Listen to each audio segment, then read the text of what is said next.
What is up, you ambling astronauts? It's Chris with Tabletops and Tentacles, and this is Die Alone, a solo RPG podcast. So right off the beginning here, I just wanted to thank everybody that has joined the Facebook group or subscribed to the podcast. I appreciate the feedback we've gotten so far. Just kind of started this podcast as a interim project until we can get our game group together again regularly and start recording the Tabletops and Tentacles podcast again. But I've gotten a strong enough reaction and response to this that I may just keep it up. I love solo RPGs, and there's not a lot of focus on them in the podcast sphere right now, so I think I may just keep on doing it. Why not?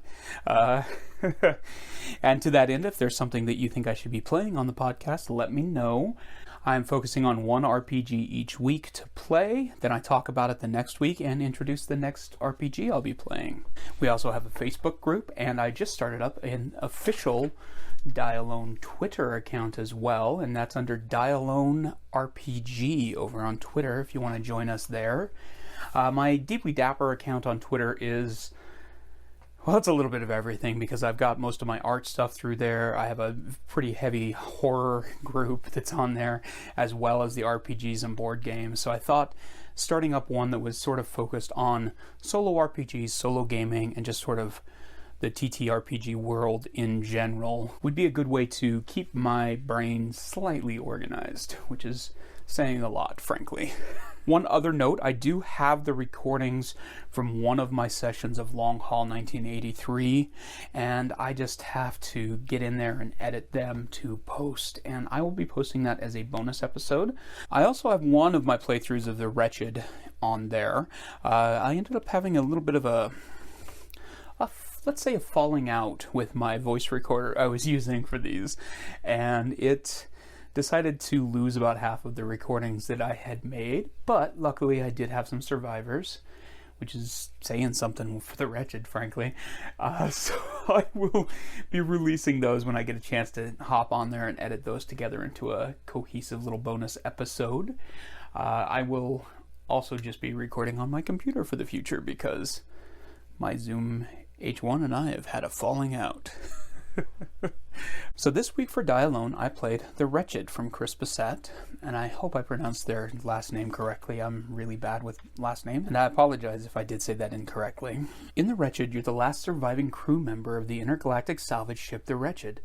Adrift between stars after an engine failure, your ship was attacked by a hostile alien life form. The crew are dead. You thought you'd won. You launched the creature out of an airlock, and that should have meant safety, but it didn't. The Wretched is a solo journaling RPG played with a deck of cards, a tumbling block tower, and a microphone. And I think a six-sided die, if I remember correctly. I really was all in on The Wretched the first time I saw it. I think I picked it up in PDF form in the earlier format of it, and then when they did a Kickstarter for a new physical edition, I backed that as well, and I got it in the mail fairly recently, and it's a gorgeous little zine. It's 24 pages long. It's just like this nice, like, sagey dark green, black and white. It's got minimal illustrations. It's a fairly minimalistic game design in the first place, and it's one of the things that really drew me towards it. I have an unheard of amount of RPGs, particularly in PDF form, that I have concerns I'll never really make it through. And to a certain point, I'm okay with that because, I mean, I've got to admit that I'm as much an RPG fan because I like reading them and imagining the worlds as I do actually playing them because I'm old, I live in Idaho, and all of my friends have kids now, so there's only so many opportunities I have to actually get together and play actual role-playing games.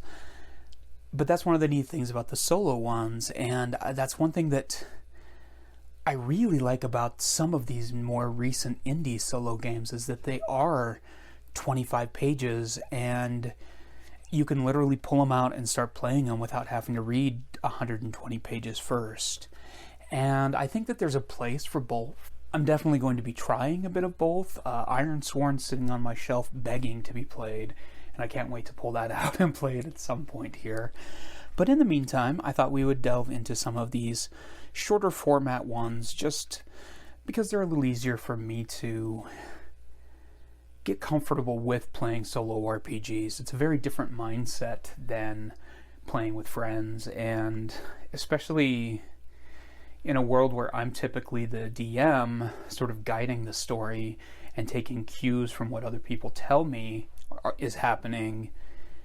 It's especially different to play solo RPGs because as a DM, my playstyle is very much create these spotlights and just make sure the players end up under those spotlights at certain points. But other than that, let them guide the story. And instead, with the solo RPGs, I'm guiding the story as well. And that has been an adjustment for me, absolutely. I feel like Long Haul 1983 was a really fun game, and I could definitely identify with elements of it. But at the same time, stretching myself creatively to tell a story with it was a little difficult at times when I was playing that game. With the Wretched, I had a much easier time, and I know that part of that is just that I'm utterly entrenched in the alien horror sci-fi world that's out there. That's one of my favorite genres. It's literally just something I think about all the time, and so it was a lot easier to pick up a game where you're the lone survivor on a starship surrounded by dead bodies with an alien skittering around on the hull outside. That's easier for me to unlock my brain and be creative with, and I think there's a positive and a negative to both aspects of that, because something like Long Haul, where there is a touch of supernatural if you choose to play it that way, it doesn't guide you down this pathway the way the Wretched does, where you kind of know what you're getting into. There's no question what the inspiration is, and there's no question what you're supposed to be getting out of the game.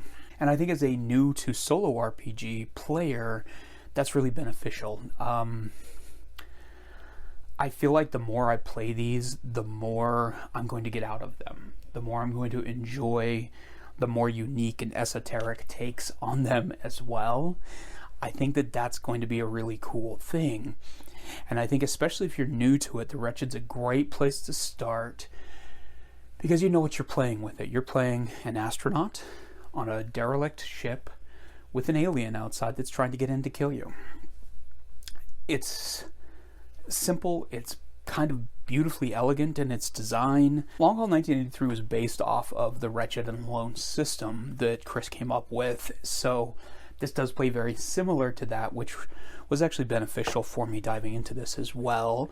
The big difference is that the Wretched has a tumbling tower, a tension tower, what's the word I'm looking for? Jenga tower that you use to ratchet the tension as you're playing the game.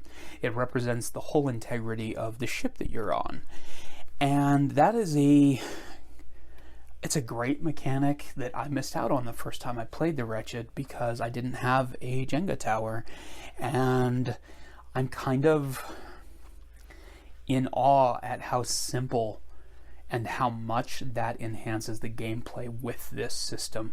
There are alternatives. There are some different options on the blog that you can go to that kind of, you can use different cards to represent the tension. You can play it with dice. There are other ways to represent it, but none of it compares to the raw difficulty of staring at this wobbly tower and knowing that the wrong move means your whole integrity is damaged or the alien gets in and devours you. It's a really nice technique, and I really went into it thinking I was going to hate it, and I love it. I really do.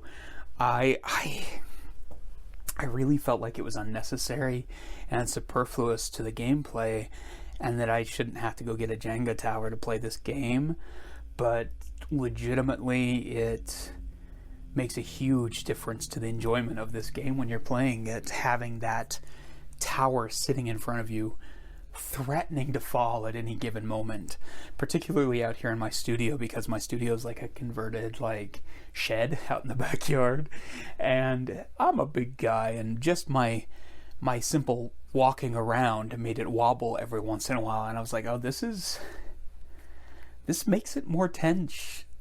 This ratchets the tension in a way that I didn't anticipate it doing, and it did keep it thematic.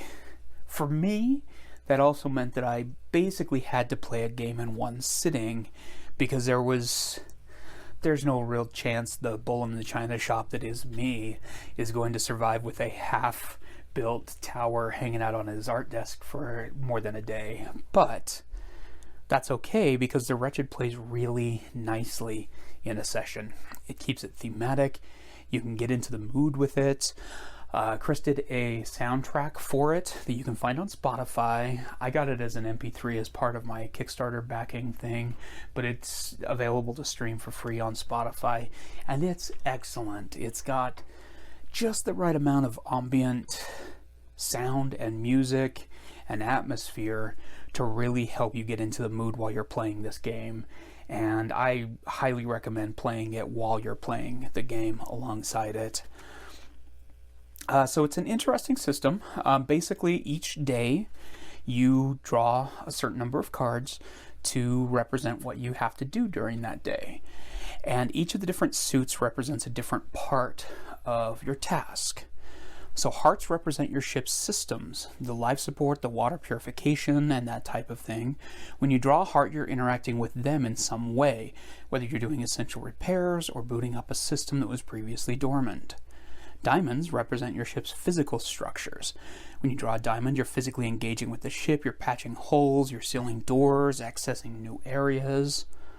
Clubs represents the crew, and that was an interesting one because the clubs that you draw have you remembering your crew members or finding a personal effect of theirs and thinking about your relationship with these crew members whose corpses are littering the hallways of the Wretched right now. And it's a very different aspect than the other two as far as emotional and storytelling is concerned. And then finally we have the spades, which represents the creature itself. And that one's fun. I enjoyed almost every spade I pulled in this. There's spots of the creature skittering around or sensing where you are through the hull, and it just really does have this great alien atmosphere vibe to it.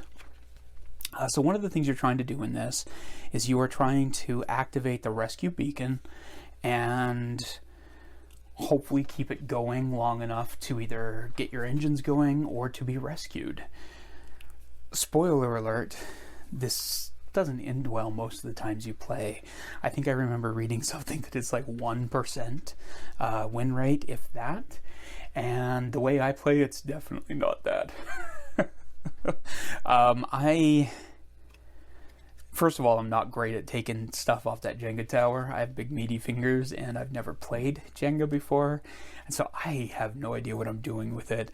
My first playthrough of the Wretched made it an embarrassingly low amount of days because you pull 6 out at the very beginning to kind of represent the catastrophic damage that's already occurred to the ship before the game begins.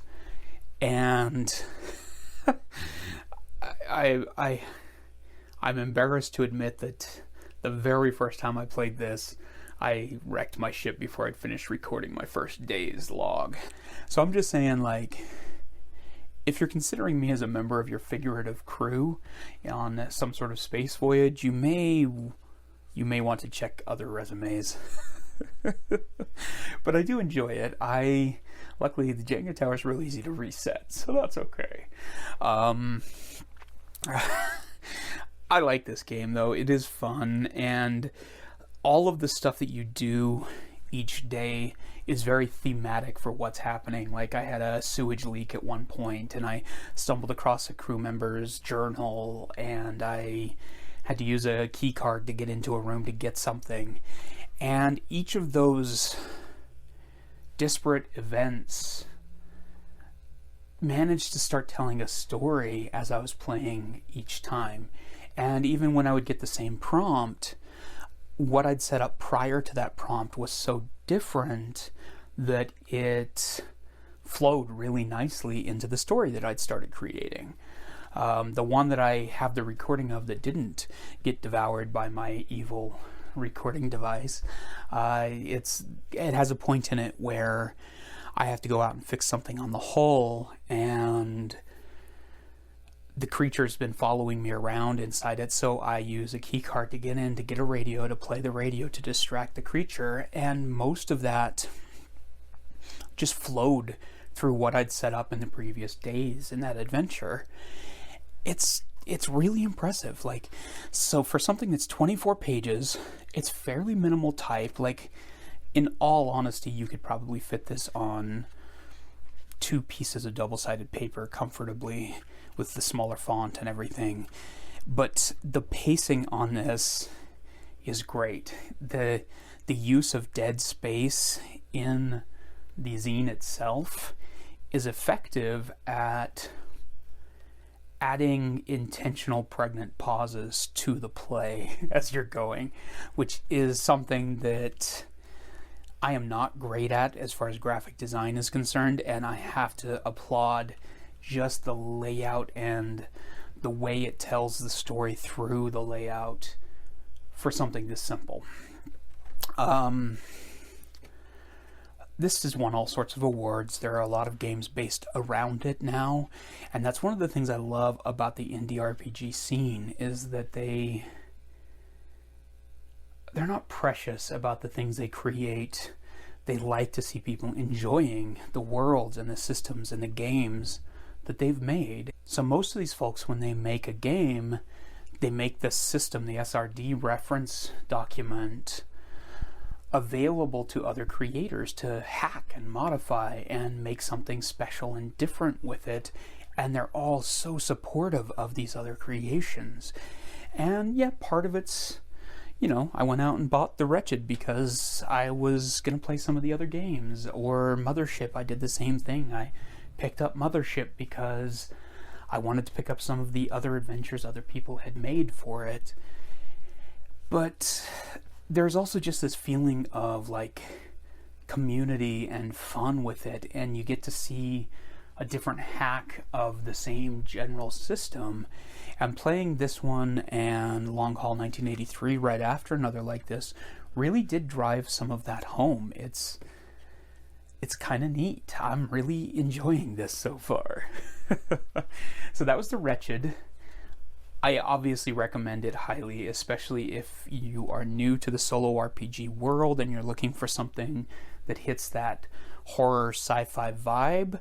It's a great first stop for you, and I really highly recommend having a Jenga tower to play it.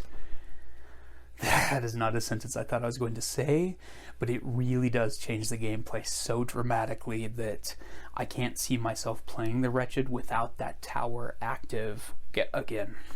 If you'd like to pick up The Wretched, you can find links to it in the description of this episode, or you can go to tabletopsandtentacles.com and click on the link to this episode there.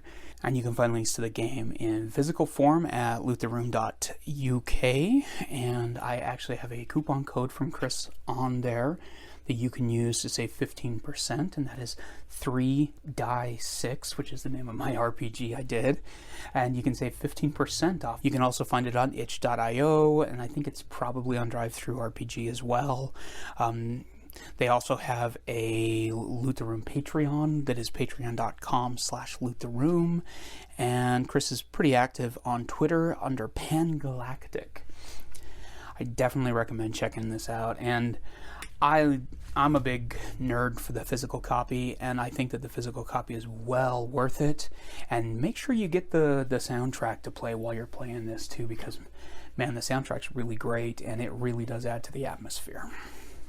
So next week we are going to be leaving the depths of space and heading into the depths of the forest for Through Hiker, a journaling game of long-distance hiking by Daniel M. Perez. And I'm really intrigued by this game because I am not a hiker, but I do love the wilderness.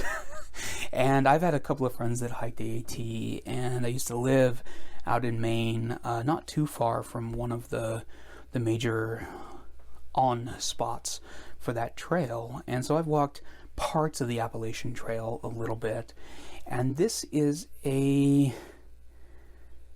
I'm kind of excited about this. I haven't read too much about it because I like to go into these blind before I start playing them. It just sort of adds to my experience for me.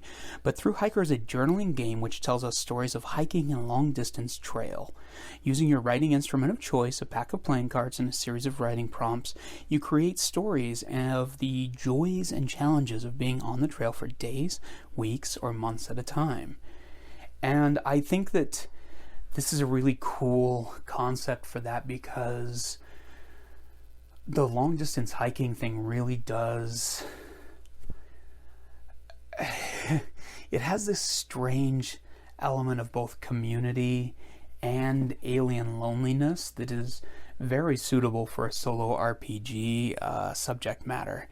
I picked it specifically just because I thought that it was a nice change from the horror sci-fi of the last one, and from what I've seen of this, it doesn't have any supernatural elements, although one of the cool things about these is if you want to add them, you absolutely can. So that is called Through Hiker, a journaling game of long distance hiking, and you can find that through High Moon Press. And you can find links to that on my website at tabletopsandtentacles.com as well. And I am planning on talking to all of the creators of these games and trying to see if they have a discount code or a deal going for these if you want to pick one up and play it. And if you go to our Facebook group sometime in the next day or two, I'll be posting the list of the next few games I'm playing, as well as if I have any codes available for that, so that we can kind of play alone together. Here on Die Alone. I hope you enjoyed this episode.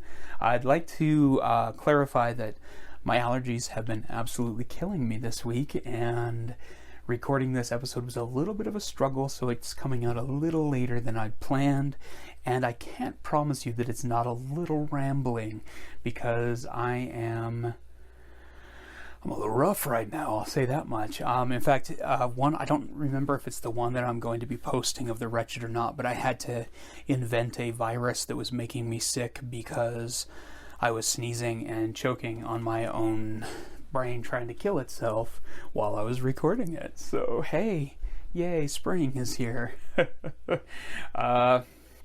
As always, you can find links to everything I do at tabletopsandtentacles.com, including links to this podcast, our Patreon page where you can get our magazine, Tabletops and Tentacles, and any other cool little projects I've got going. 3 Dice 6, my new RPG, is in progress, and you can pre-order it on the website, and there's links to it there as well. As always, if you are a indie game creator, especially if you have solo games that you would like us to play on the podcast, reach out to me. You can send me an email at tabletopsandtentacles@gmail.com, or you can use any of the contact forms on tabletopsandtentacles.com. Thank you so much for listening, and remember, we all die alone. I'll talk to you next week.